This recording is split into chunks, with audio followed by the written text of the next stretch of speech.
NSA Intel analyst warning that Americans and our power grid is at risk, directly caused by solar panels from China being used on farms across the U.S. Here to explain, that former NSA official, Rocky Cole, founder of iVerify. Rocky, thanks for being here. Can you explain exactly what China did here?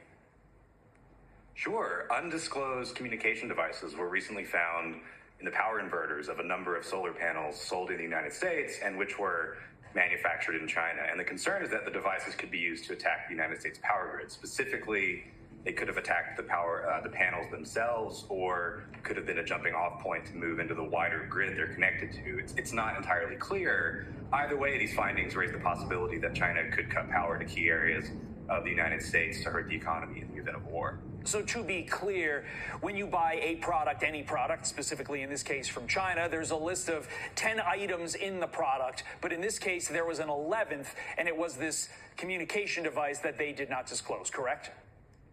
Correct. And it's very concerning and unfortunately not an isolated incident. China and the United States have been engaged in what you might call a cyber Cold War for over a decade. And the public evidence overwhelmingly suggests that China has orchestrated a long-running stealth campaign to implant U.S. critical infrastructure with similar backdoors that could be activated in the event of a war, specifically to disrupt American commerce and government operations. And frankly, the solar panels are the tip of the iceberg. Okay, so to that point, what other products do you have concern about that China has sabotaged with items, other products within said products that we don't know about?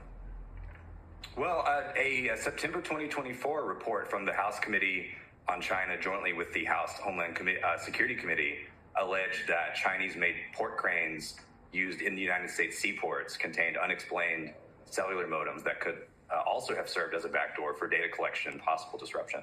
And this on top of that news earlier this week about that potential bioterrorism that could destroy many American crops is extremely concerning. Of course, the Chinese are denying this. They put out a statement. I'm not going to read it because you know what it says. We didn't do it. But of course, that remains to be seen. Meantime, your company, iVerify, uncovering evidence of possible spyware on iPhones within the U.S. What did you